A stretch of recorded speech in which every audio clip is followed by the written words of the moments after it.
Assalamualaikum warahmatullahi wabarakatuh. Alhamdulillahirabbil alamin. Wassalatu wassalamu ala asyrafil mursalin nabiyina wa maulana Muhammadin wa ala alihi wa sahbihi ajma'in. Amma ba'd. Alhamdulillah, bersyukur sangat kita aturkan kepada Allah Subhanahu wa taala. Salam serta salam semoga salam Allah limpahkan kepada uswatun hasanah kita, kepada panutan kita, kepada kekasih utama kita yaitu Nabi Muhammad SAW beserta seluruh sahabat, para tabi'in, atba'ut tabi'in, serta para alim ulama dan juga kepada seluruh umat muslim hingga akhir zaman. Malam hari ini insyaallah kita masih membahas tentang sunnah salat.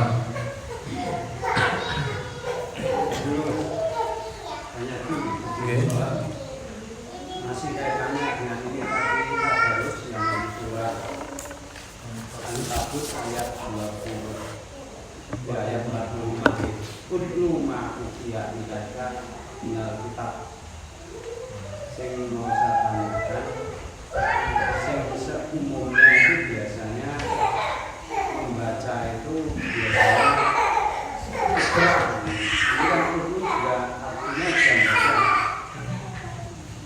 Kita tidak mempermasalahkan karena itu memang tidak ada mungkin tapi kan yang seumumnya itu kalau membaca itu pakai iqra yang itu atau kala itu bukan ini sedikit mungkin ada alasan yang mungkin bisa diketahui ataupun apa sebagainya ini pakai itu tidak iqra kan Quran masih itu ya baca mungkin yang ketahuinya kan mungkin Kalau sering mempelajari lebih mendalam tentang perbedaan antara lafaz iqra membaca dalam bahasa Arab yang ta'utlu dan iqra itu kan secara arti sama, namun tetap ada perbedaan. Namun perbedaannya niku seperti apa kalau dereng mempelajari. Kalau bentuk kata bendanya itu kan tilawah. Kalau iqra itu qiraah. Qiraah kata bendanya adalah qiraah. Kalau utlu itu kan isim fi'il amr. Kata kerja bentuk perintah. Kalau kata bendanya namanya tilawah. Qiraah sama tilawah itu sami, cuman perbedaannya tetap ada. Namun perbedaannya itu seperti apa kalau dari ngertos secara harfiahnya kejadiannya berikut. Ibu menawa bejeng sakit dipelajari. Ilmunya itu sih minimal. Yang ngapunten dereng saged jawab. Kalau kita nek wae sing ditanglepke tentang kok le maca kok utlu. Kalau le maca utlu niku kula malah saged jawab.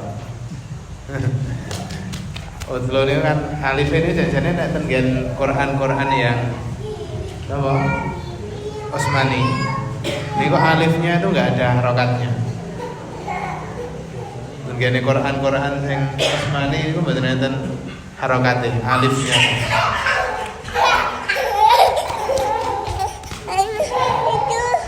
Sama seperti iqra, alifnya itu juga tidak ada harokatnya. Namanya itu alif wasol. Itu nanti alif wasolnya itu di kasroh atau di dhammah atau di fathah, itu ada kaidahnya tersendiri. Kalau di fathah itu untuk alif wasal yang nyambung dengan lam ma'rifat, seperti alhamdu, itu alifnya itu di fathah. Untuk yang kata kerja atau fi'il itu kemungkinannya hanya dua, alif wasalnya di kasroh atau di dhammah. Kalau yang di kasroh itu ketika ain fiilnya. Ain fiil itu apa tuh? Nah, jenengan mempelajari nahwu sharaf mungkin kudu ngerti enten fa fiil, ada ain fiil, ada lam fiil. Ain fiil itu berarti huruf kedua dari kata kerja itu. Kalau huruf keduanya itu di dhammah, maka alif wasalnya itu juga di dhammah. Kalau ain fiilnya itu di fathah atau di kasroh, maka alif wasalnya itu di kasroh. Rumus ben mungkin niku nek jenengan menemui alif wasal ngoten niku nggih maca jajane iki i napa u napa a. Nah, mulai nek jenengan bukae Quran sing Utsmani niku mboten enten harokate. Kalau yang Quran cetakan Indonesia niku terkadang pun enten harokate sehingga lebih mudah dari kita.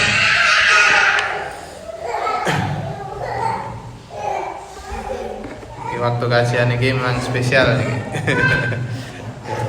Dengan kehadiran anak-anak kita yang insyaallah mungkin atas penerus masjid nih kak. Sekarang kita buka halaman ke-7 ya. Halaman ke-7 Sunnah sholat yang ke-11.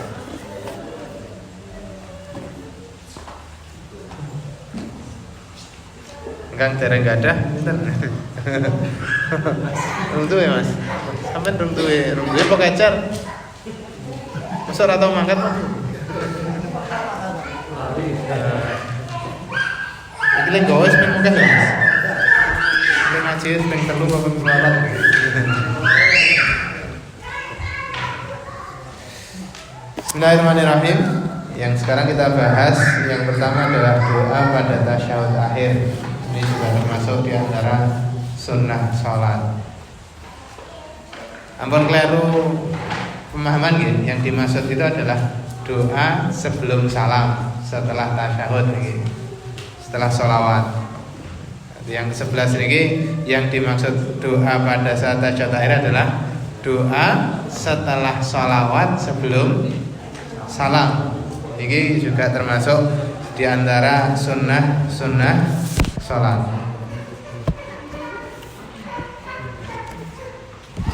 Mohon dengan salah paham dari tulisan ini. Kalau kita melakukan tasyahud, itu yang kita baca ini kan macam-macam. Yang pertama bacaan tasyahud.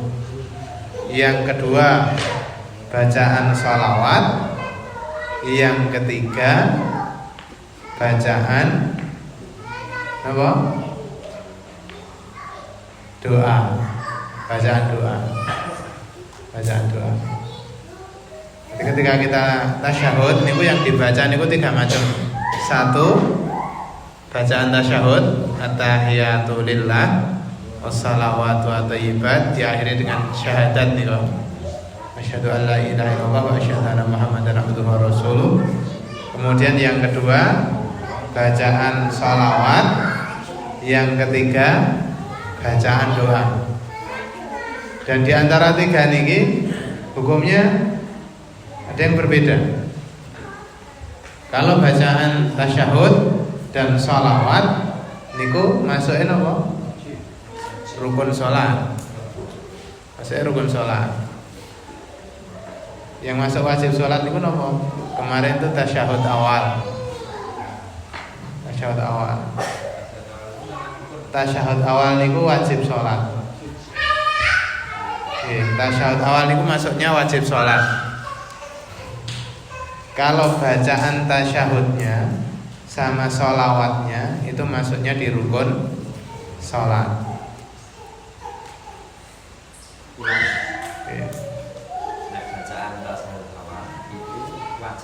Tasyahud awal sama sholawat niku rukun sholat. Kalau keliru, kalau ulangi. Mungkin ratu hidup ya. Kalau ulangi. Untuk tasyahud awal, bacaan tasyahud bacaan tasyahud sama bacaan sholawat niku masuknya di rukun sholat. Oke. Yang bacaan tasyahud sama bacaan sholawat niku masuknya rukun sholat. Yang wajib sholat apa ini kok? Tasyahud awal. Tasyahud awal. Berarti ya termasuk duduk tasyahudnya dan bacaan tasyahudnya. Bacaan tasyahud. Tasyahud awal itu termasuk rukun sholat. Wajib sholat. Artinya ketika meninggalkan tasyahud awal itu Bedanya kalau rukun sholat ketika ditinggalkan baik sengaja ataupun tidak. Kalau rukun sholat tidak sih. baik rukun sholat ditinggalkan sengaja ataupun tidak sengaja maka membatalkan sholat. Kalau wajib sholat ketika ditinggalkan karena sengaja hukumnya sholatnya batal. Tapi kalau ditinggalkan karena lupa sholatnya tidak batal tapi diganti dengan sujud syahwi. Oke. Terus hukumnya sholawat ketika tasyahud awal nopo? Memang para ulama niku berbeda pendapat. Di mazhab Syafi'i niku dikatakan bacaan sholawat ketika tasyahud awal niku hukumnya juga wajib. Di mazhab Syafi'i bacaan sholawat ketika tasyahud awal niku hukumnya wajib. Tapi jumhur mayoritas ulama mengatakan bacaan sholawat ketika tasyahud awal niku hukumnya sunnah. Dan insyaallah yang lebih rajih, yang lebih kuat pendapat yang kedua. Bahkan sebagian mengatakan tidak perlu membaca sholawat ketika tasyahud awal. Tapi kalau jenengan mau mengambil pendapat yang lebih aman, kita tetap baca sholawat ketika tasyahud awal, tapi sholawat yang pendek. Sholawat yang pendek ketika tasyahud awal. Ini sambil mengulang-ulang pembahasan kita yang dulu ya. Karena bahas niku nek namung sekali. Niku riyen dereng dong, saniki lali. Nek bahas lagi sekali niku sepisan. Niku riyen dereng apal, saniki mun lali. Para sahabat Rasulullah SAW itu ketika belum paham mereka selalu bertanya. Dan Rasulullah pun kebiasaannya ketika membahas suatu hal yang penting, beliau pun membahasnya juga berapa kali? 3 kali paling tidak. Jadi repetisi niku, pengulangan-pengulangan niku tujuannya biar kita niku lebih paham, lebih mantap, lebih hafal. Pengulangan-pengulangan niku wonten niku. Nah, mulai ketika kita niku mendengarkan disertai dengan aktivitas panca indera kita yang lain. Seperti tangan kita pun juga ikut nulis. Itu insya Allah pemahaman yang diambil dari pengajian itu lebih banyak. Nah, seperti kata Imam Syafi'i, wa qayyidul ilma bil kitabah. Ikatlah ilmu itu dengan menulis. Nulis niku ikatan ilmunya lebih kencang, lebih kuat daripada kita cuma mendengarkan tok. Mendengarkan tok kalih lamun. Mulai nggih bablas. Dereng kondur niku lho nggih pun bablas. Terus enten nggih forum pengajiane mau bahase napa? Duh. Kali.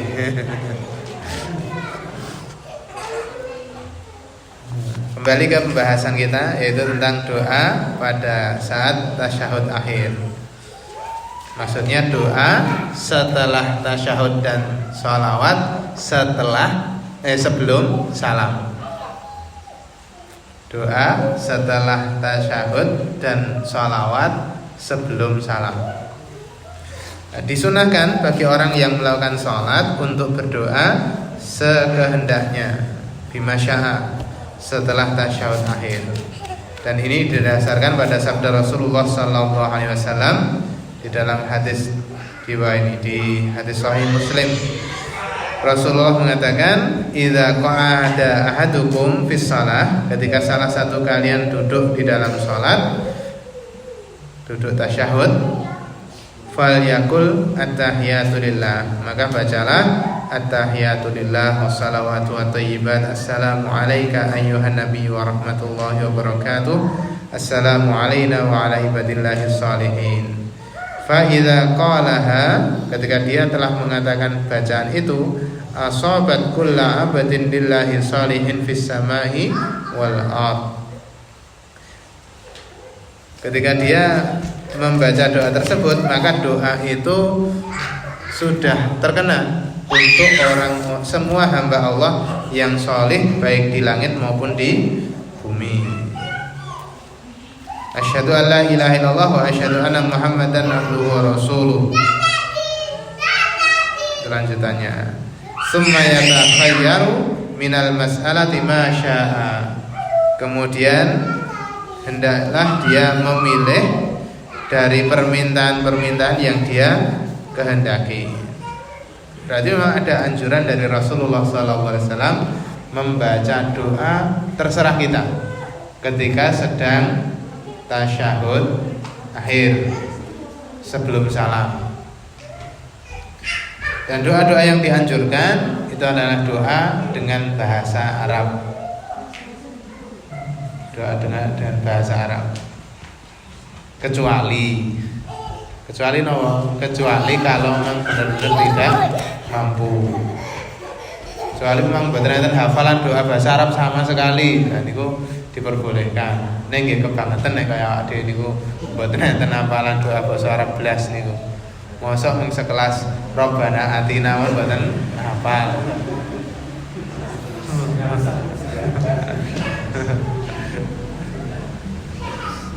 Rabbana atina wis kabeh niku. Kecekel niku nggih. Dan banyak doa-doa yang sering dibaca oleh Rasulullah SAW ketika tasyahud sebelum salam. Salah satu doa yang dianjurkan, ini salah satu doa yang dibahas di hadis Sahih Bukhari. Dan ini bukan lafaz doa yang dibaca oleh Rasulullah, tapi ini adalah doa yang dibaca oleh Khalifah pertama, yaitu Abu Bakar As-Siddiq.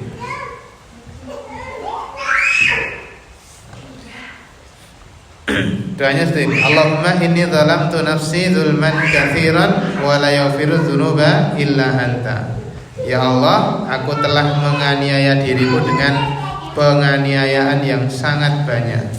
Wa la yaghfiru dzunuba illa anta, dan tidak mengampuni dosa kecuali Engkau. Jadi pada awalnya adalah berisi pengakuan. Pada awalnya doa ini berisi apa?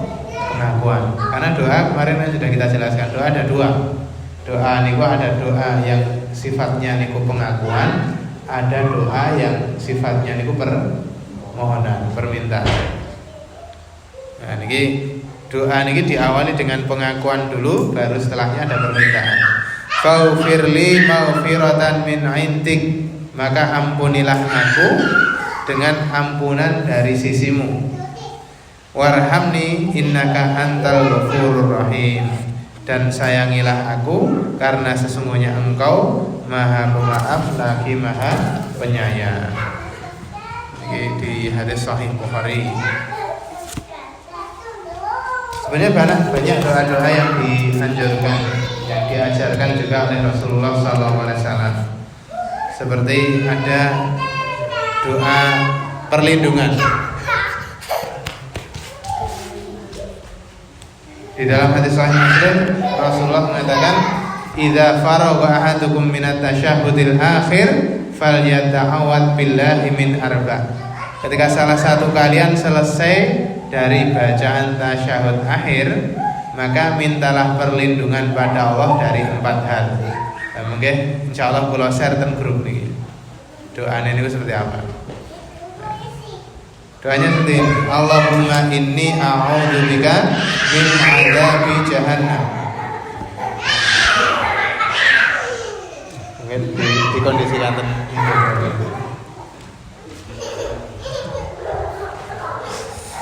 Allahumma inni a'udzubika min adzabi jahannam. Tapi jenengan maos wates nggih radi apal sithik-sithik. Allahumma inni a'udzubika min adzabi jahannam wa min adzabil qabri wa min fitnatil mahya wal mamat wa min syarri fitnatil masihid dajjal. Ya Allah, aku berlindung kepadamu dari siksa neraka jahanam dan dari azab kubur, dari fitnahnya hidup dan mati, dan dari fitnahnya masihid dajjal. Dajjal itu punya julukan yang hampir mirip dengan Nabi Isa, karena secara bahasa Al-Masih itu artinya adalah bisa dua macam. Yang pertama, Al-Masih itu artinya penjelajah. Karena Dajjal itu punya kuasa untuk menjelajah seluruh permukaan muka bumi kecuali Makkah dan Madinah. Itu dia tidak mampu untuk masuk ke daerah itu. Begitu juga Nabi Isa alaihi salam. Nabi Isa itu punya kebiasaan tidak pernah tinggal lama di satu tempat. Nabi Isa niku senengnya riklah. Jadi manggoten satu tempat sebentar kemudian pindah lagi. Bertempat kemudian pindah lagi. Makanya Nabi Isa itu juga punya julukan Al-Masih. Secara bahasa yang kedua, Al-Masih itu juga bisa diartikan yang dihapus. Al-Mamsuh.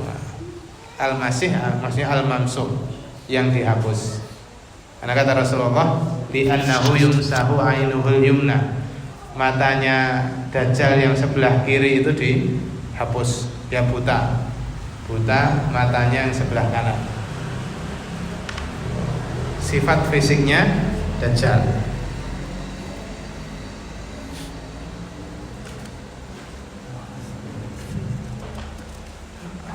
Bahkan sebagian ulama mengatakan doa 4 ini, ada yang mengatakan doa 4 ini hukumnya wajib. Seperti Ibnu Hazm Al-Andalusi, seorang ulama dari Andalusia. Dia bermadhab Al-Zahiri, madhab Zahiriyah. Ya, punya madhabnya di luar 4 madhab ini. Ibnu Hazm itu mengatakan bahwa doa ini hukumnya wajib. Namun ini menyelisihi pendapatnya mayoritas ulama yang mengatakan bahwa doa ini hukumnya sunnah. Sehingga pendapat yang lebih kuat adalah doa ini hukumnya sunnah. Di riwayat yang lain, Rasulullah juga sering berdoa agar terhindar dari keberatan hutang dan keberatan dosa. Di beberapa riwayat Rasulullah berdoa dengan kalimat ini, Allahumma inni a'udzubika minal ma'thami wal maghram. Pendek niki, kira-kira le hafal cepet niki. Allahumma inni a'udzubika minal ma'thami wal maghram. Apa tadi? Allahumma inni a'udzubika minal ma'thami wal maghram.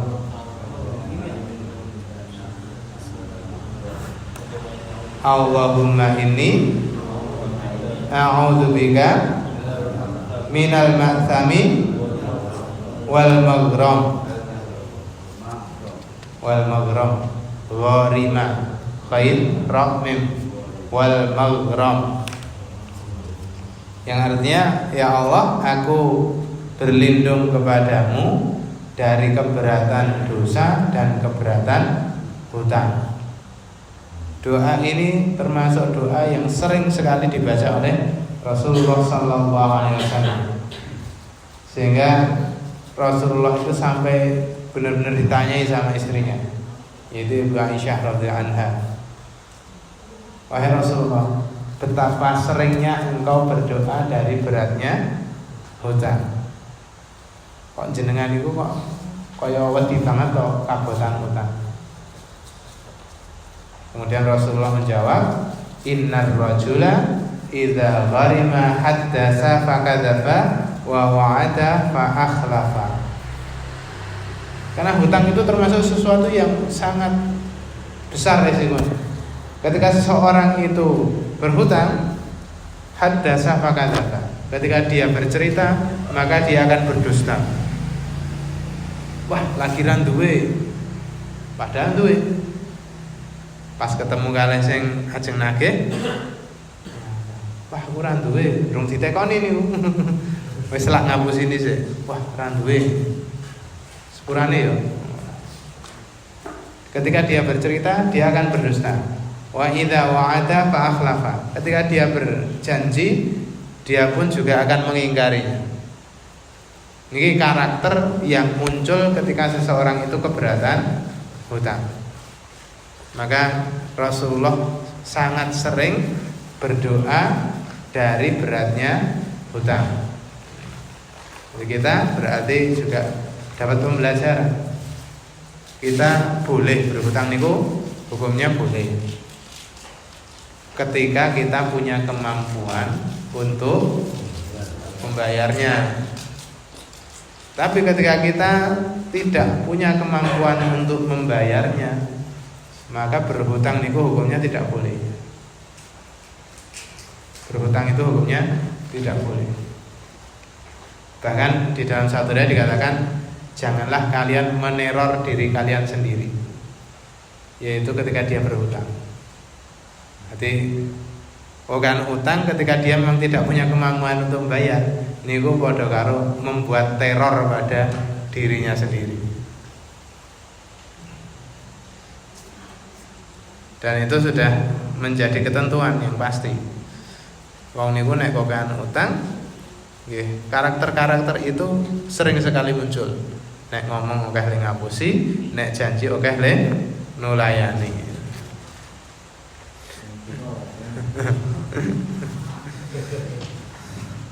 Napa meneh kalau hutang yang dia lakukan adalah hutang riba. Nauzubillah dzalik. Hutang riba niku yang dosa mboten namung sing ngutangi. Sing keneng dosane riba niku mboten namung sing ngutangi. Tapi sing utang niku nggih keneng dosa riba. Wong utang riba niku pun abot. Le nyaur niku pun punjul. Niku isih tambahan oleh dosa, gitu. Nauzubillah dzalik. Makanya kita jangan sampai punya gaya hidup yang hedon yang akhirnya membuat kita niku mudah untuk ngutang. Insyaallah sering kita niku diparani kalih tiyang napa boleh sing kita udah necis-necis nih kalau numpak motor wong loro biasane jakete ireng gitu. Jakete ireng, wae necis-necis sepatunan ngoten niku, moro ketoke menawarkan nanti jenengan nek betahaken dana insyaallah gampil. Saat ini kan nggih, apa? Kita dipermudah dengan hal-hal yang seperti itu gitu. Ajeng ngutang niku gampang banget. Syarat mudah. Langsung cair. Bahkan sing napa pinjol pinjaman online modal selfie metu duwite. Bar niku oleh nyaur kemekelan. Mumet nyaur. Enten sing kapusan utang online jebule bungane dhuwur banget. Alhamdulillah dari niku sing dosa mboten namung sing ngutangi. Tapi sing utang nggih keneng dosa. Bahkan dosa riba niku dosa cilik napa dosa gede? Dosa besar. Dosa besar. Bahkan di Sunan Ibnu Majah dikatakan dosa riba itu 70 kali lipat daripada dosa seseorang berzina dengan ibu kandungnya. Jadi wong zina kalih wong biasa mboten napa-napa niku pun dosa gede. Namanya zina kalih ibune dhewe. Naudzubillah dzalik. Lah riba 70 kali lipat besarnya dosa itu daripada zina dengan ibunya. Nah, kalau kita niku ngerti dosa niki, kira-kira nek ditawani ngoten niku kira-kira gelem napa gila.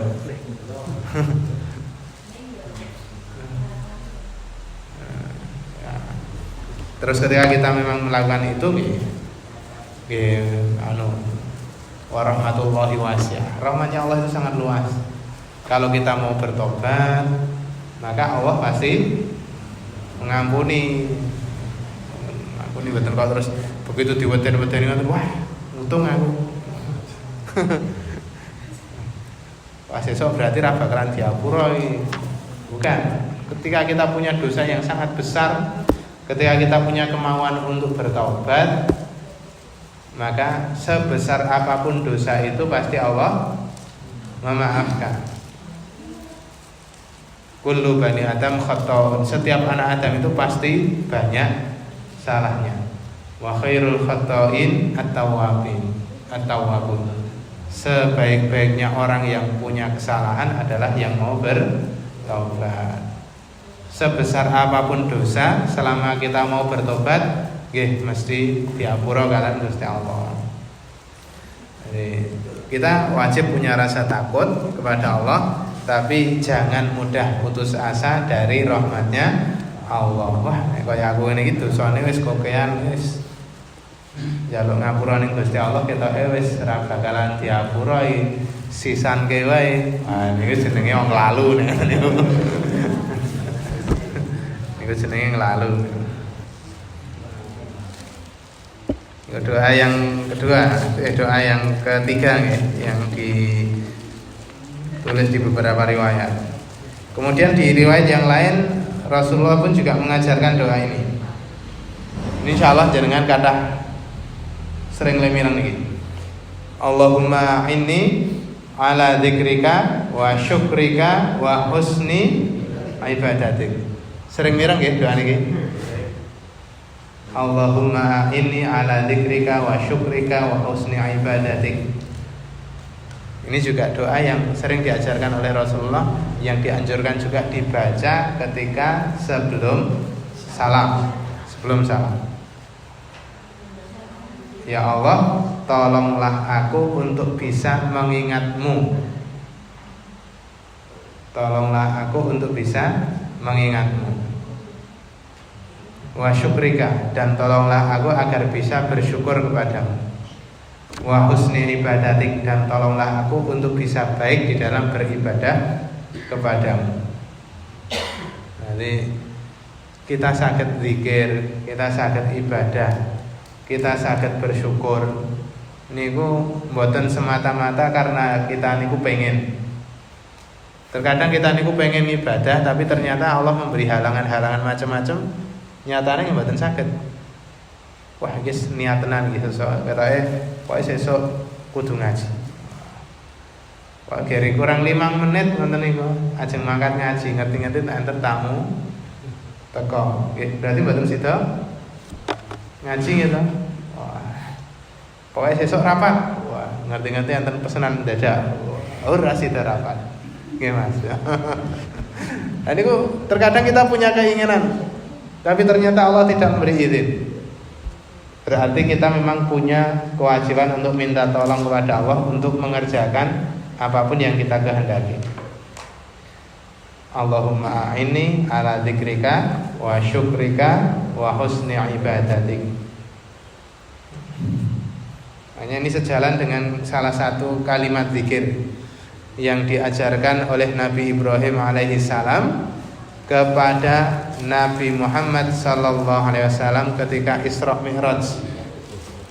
Ketika Isra Mi'raj di langit yang ke-7. Di langit yang ke-7 itu Nabi kita Nabi Muhammad sallallahu alaihi wasallam bertemu dengan Nabi Ibrahim.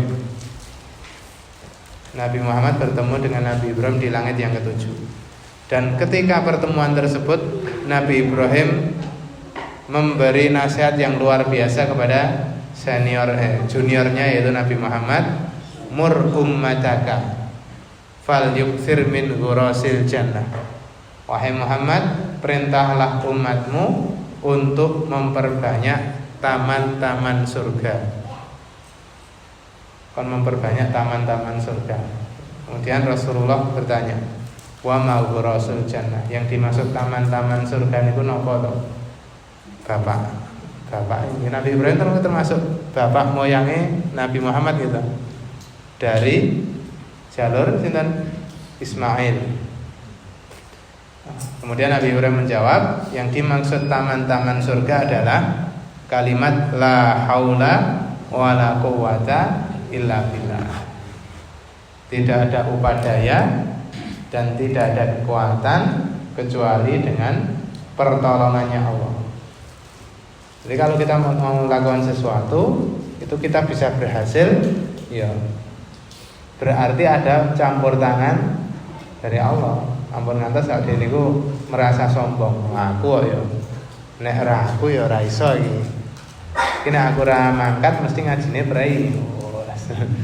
Kok ya ngoten niku terkadang. Nah ini berarti kesombongan. Tidak memasrahkan suatu kejadian kepada Allah. Hanya diajari oleh Rasulullah untuk berdoa ini, Allahumma ini ala dzikrika wa syukrika wa husni ibadatik.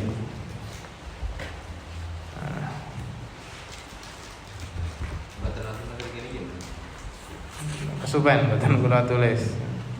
Sebenarnya banyak sekali doa, nggih, kula share ten grup nggih.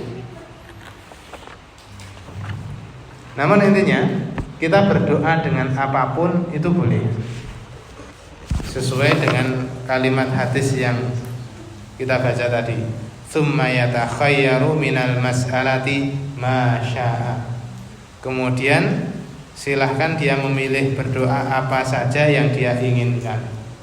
Ajeng donga napa mawon diperbolehkan. Tentunya dengan bahasa Arab karena itu sedang melakukan sholat. Kecuali kalau jenengan memang tidak mampu sama sekali berdoa dengan doa bahasa Arab. Jadi kalau umpamanya jenengan mau punya permintaan khusus, jaluk bojo, jaluk bojo loro, telu napa pinten? Ana mboten saged lafate nggih takon dhisik. Pengen oleh rezekine lancar. Allahumma rzuqna rizqan hasanan wasi'an halalan thayyiban mubarakan wa anta khairur raziqin. Atau pengen diberi kesehatan, Allahumma inni as'alukal afwa wal afiyata fid dunya wal akhirah. Jaluk ben sehat. Atau macam-macam. Kalau memang sekiranya jenengan mau punya permintaan yang khusus di dalam sholat, yang sekiranya jenengan tidak tahu bahasa Arabnya, tanyakan dulu. Takon ten gene sing kira-kira iso gitu. Ampun ngantos takon ning padha-padha ra iso nggih. Padha mawon. Fas'alu ahla dzikri in kuntum la ta'lamun. Bertanyalah kepada ahli ilmu jika memang kalian tidak tahu. Jadi harus pilih-pilih juga sing ajeng ditangleti. Sing ditangleti niku kira-kira nggih padha-padha le bingung nggih ampun ditangleti. Ndak malah bingung berjamaah gitu ya. Ngajak bingung bareng-bareng.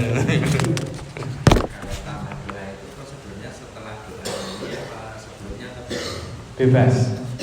Intinya dibacanya setelah sholawat, sebelum salam. Ya. Karena itu termasuk waktu-waktu yang mustajab di dalam sholat. Di dalam sholat itu banyak waktu-waktu yang mustajab. Di antaranya ya ketika sebelum salam itu. Kemudian di waktu yang lain contohnya adalah ketika sedang sujud. Sedang sujud itu juga termasuk waktu yang mustajab untuk sholat. Maka kalau jenengan membaca fikih mazhab Hambali itu tidak ada tuntunan berdoa setelah sholat. Jadi setelah sholat itu kalau kita baca di fikih mazhab Hambali niku mboten enten doa setelah sholat. Yang ada nopo? Zikir setelah sholat. Kalau di mazhab Hambali nek ndonga bar sholat niku berarti telat. Waktu mustajab niku bukan setelah sholat tapi di dalam sholat. Niku kalau di pembahasan mazhab Hambali. Kalau di mazhab Syafi'i memang dipersilahkan berdoa setelah sholat. Tentunya diawali dengan zikir-zikir dulu. Zikir-zikir yang maksurat, yang ada tuntunan hadisnya di dalam beberapa riwayat. Yang paling jelas yang dibaca ketika setelah salam apa? Istighfar. Allahumma antas salam wa minkas salam tabarakta ya dzal jalali wal ikram. Niku dalam satu hadis dua kalimat ini dijelaskan. Maka dua kalimat niki mboten angsal disisipi dengan kalimat yang lain. Astagfirullah, astagfirullah, astagfirullah, astagfirullah, la ilaha illallah, mboten. Tuntunannya adalah astagfirullah, astagfirullah, astagfirullah 3 kali. Kemudian Allahumma antas salam wa minkas salam tabarakta ya dzal jalali wal ikram. Adapun setelah itu bebas, ada yang tasbih, takbir, tahmid masing-masing 33 kali. Kemudian baca tahlil yang panjang niku la ilaha illallah wahdahu la syarikalah lahul mulku walul hamdu wa huwa ala kulli syai'in qadir. Kemudian membaca ayat kursi setelah sholat. Kemudian membaca 3 surat kul, surat andalan itu Al-Ikhlas, Al-Falaq, An-Nas, masing-masing sekali, kecuali kalau setelah sholat maghrib, setelah sholat subuh niku masing-masing dibaca 3 kali. Kemudian membaca apa boleh? Banyak saja zikir-zikir setelah sholat niku. Jenengan gadai bukune buku apa nih Pak? Hisnul Muslim. Nggih. Kalau di mazhab Syafi'i dipersilahkan berdoa dengan apapun terserah setelah zikir itu, setelah sholat. Kalau di mazhab Hambali tidak ada anjuran itu, tidak dianjurkan. Karena doanya yang mustajab itu sebenarnya di dalam sholat. Jenengan ajeng milih sing di mazhab Syafi'i nggih monggo. Nah, jenengan meyakini yang mazhab Syafi'i silahkan. Kalau mau pilih yang mazhab Hambali pun juga silahkan. Tidak perlu saling menyalahkan. Wah, dua-duanya kadang di dalam, kadang di luar. Gimana apa? Di mazhab Syafi'i pun juga dianjurkan berdoa di dalam sholat. Diulang ketika doa sujud dan doa sebelum salat diulang. Boleh.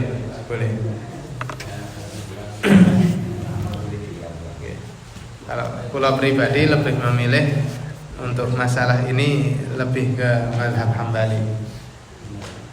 Karena kula pribadi gitu. Tanpa kula niku mewajibkan jenengan.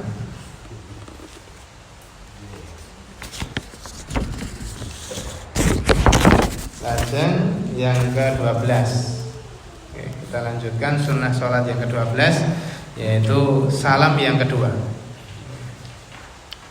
Salam yang kedua niku ternyata hukumnya juga sunnah. Jadi yang termasuk rukun sholat, salam termasuk rukun sholat, itu yang dimaksud hanya salam yang pertama. Kalau salam yang kedua niku hukumnya sunnah. Kalau salam yang pertama apa hukumnya? Rukun sholat. Salam yang pertama rukun sholat. Kalau salam yang kedua sunnah sholat. Salam yang pertama rukun sholat, salam yang kedua sunnah sholat. Mengucapkan salam yang kedua, ini menurut jumhur ulama ini termasuk sunnah sholat. Dan ini berdasarkan hadis yang diriwayatkan oleh Ibu Aisyah radhiyallahu anha. Kana Rasulullah sallallahu alaihi wasallam idza autara bi tis'i raka'atin. Ini hadisnya tentang sholat witir. Rasulullah sallallahu alaihi wasallam ketika berwitir dengan 9 rakaat. Dan ini panjenengan tambah wawasan tentang pernah witir itu 9 rakaat 1 kali salam. Nanti praktek bareng Pak. Insyaallah niki dereng sami praktek. Oh nawi mungkin dalu praktek niki. Rasulullah ketika berwitir dengan 9 rakaat lam yaq'ud illa fi tsaminah. Rasulullah tidak duduk kecuali di rakaat yang ke-8. Fayahmatullah wa yadhkuruhu wa yad'u. Kemudian beliau memuji, menyebut Allah dan berdoa. Tsumma yanhadu wa la yusallim. Kemudian beliau bangun dan tidak salam. Berarti duduk tasyahud awal. Duduk tasyahud awal di rakaat yang ke-8. Rakaat ke-8 duduk tasyahud awal. Tsumma yusalli at-tasi'ah. Kemudian beliau sholat lagi untuk rakaat yang ke-9.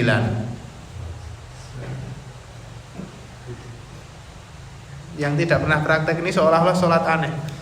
Jenengan nggih pamane salat teng pundi wonten sing praktek salat ngoten niku ampun wah iki salat iki aliran ngendi iki. Ra umum misalane.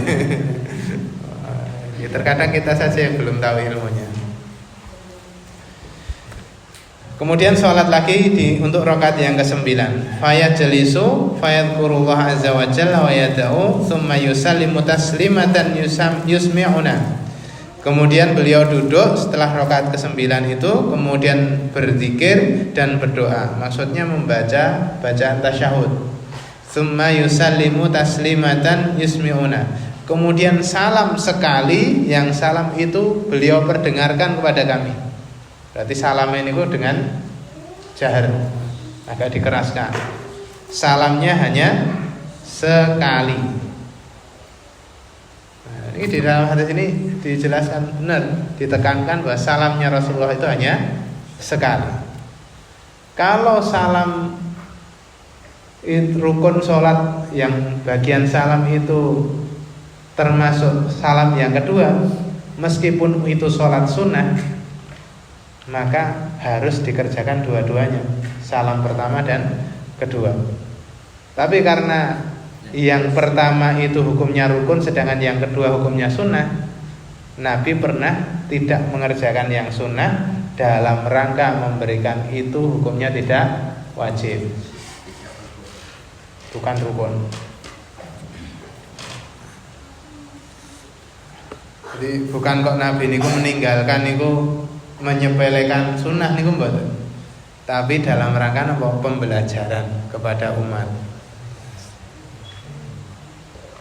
Makanya Nabi dulu pernah ketika sholat taraweh itu 3 hari berturut-turut, di hari yang ketiga atau hari yang keempat beliau tidak lagi sholat taraweh. Niku karena Rasulullah takut sholat itu diwajibkan. Jadi sholat taraweh niku bukan bid'ah, karena pernah dilakukan oleh sinten? Rasulullah sallallahu alaihi wasallam di waktu beliau masih hidup, diikuti oleh para sahabat. Sehingga kalimatnya Umar bin Khattab ketika mengatakan nikmatul bid'ah hadhihi, bid'ah yang terbaik nggih salat tarawih berjamaah niku. Yang dimaksud Umar itu adalah ketika ada orang-orang yang menegur Umar, iki wingi-wingi pas zamane Abu Bakar ki ra neng salat tarawih berjamaah. Iki jangan-jangan bid'ah. Iki bid'ah iki. Kemudian Umar bin Khattab mengatakan, nek pancen iki tok arani bid'ah, bid'ah sing apik ya iki. Jadi bukan kok Umar bin Khattab itu membenarkan bahwa itu adalah bid'ah. Niku meng nggih meleh-melehke sing do nyalah-nyalahe.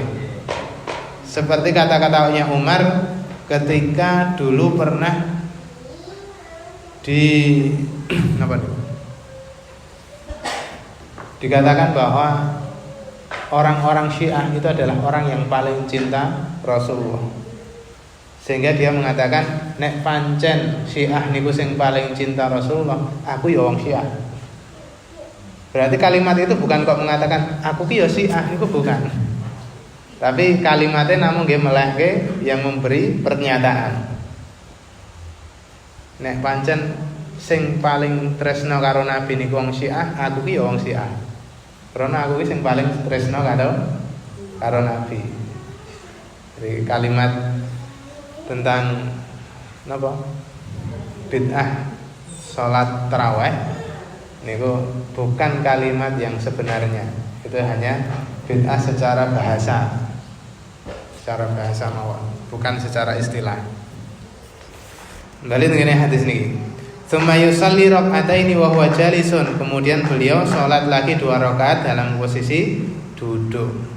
Ini salat sunah niku meskipun mampu berdiri itu diperbolehkan jenengan lakukan dengan cara duduk. Jenengan pas salat tarawih bejing, wah dilalah imamnya niki dawa niki. Imamnya dawa. Terus langsung melu lungguh, langsung lungguh mawon mboten ngadeg. Niku sah salate. Tetap sah. Imamnya tetap berdiri. Imamnya berdiri. Tapi imamnya duduk pun juga tetap sah. Makmumnya lu lungguh kabeh. Wala dhalin amin. Alif lam mim. Ayat kelima langsung rukuk sebule. Falama kabira wa dhaufa aw tara bi sab'i raka'atin la yaqutu illa fis sadisah. Ketika beliau sudah sepuh dan beliau sudah lemah, maka beliau berwitir dengan 7 rakaat dan tidak duduk tasyahud kecuali di rakaat yang ke-6. Jadi pun sepuh niku nggih tetep witir, witire pun juga oke. Pinten 7 rakaat. Duduk tasyahud awal di rakaat yang ke-6. Tsummayan hadu wa la yusallimu. Kemudian beliau bangun dan tidak salam. Fayusalli as-sabiah tsumma yusallimu taslimatan. Kemudian sholat lagi rakaat yang ke-7, kemudian salam sekali. Tsumma yusalli raka'ataini wa huwa jalisun. Kemudian setelah selesai witir, sholat lagi 2 rakaat dalam posisi duduk. Ini yang mau kita ambil kesimpulan dari hadis ini adalah salam sekali itu boleh. Ketika sholat salamnya hanya sekali itu boleh. Dan sholatnya sah. Kemudian salam yang kedua nih hukumnya hanya sunnah saja. Jadi kalau kirang kinten-kinten jamaah jenengan, jamaah sholatin jenengan niku dereng begitu ngertos sing ngenten iki nggih. Praktekan mawon salam 2 kali, ampun kerjakan salam sekali, ndak malah marai bingung. Kaget.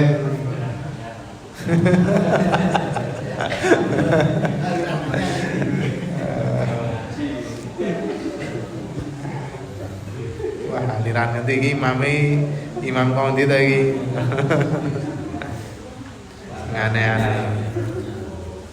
Dalam riwayat yang lain Rasulullah pun juga pernah mengatakan miftahus shalah at-tuhur wa tahrimuha at-takbir wa tahliluha at-taslim. Kuncinya sholat adalah bersuci, pengharamnya sholat adalah takbir, penghalalnya sholat adalah salam. Kemudian arah pendalilan dari hadis ini adalah Imam Al-Qurtubi, beliau menafsirkan bahwa yang dimaksud dalam hadis adalah cukup mengucapkan 1 salam. Wa tahliluha taslim, penghalalnya sholat adalah 1 kali salam. Penjelasan dari Imam Al-Qurtubi. Dan demikian halnya ijma' para ulama ketika masuk sholat diawali dengan satu takbir, maka ketika keluar pun sholatnya hendaknya ditutup dengan satu salam. Kalau yang ijma' napa? Yang ijma' takbiratul ihram itu kan takbirnya hanya sekali.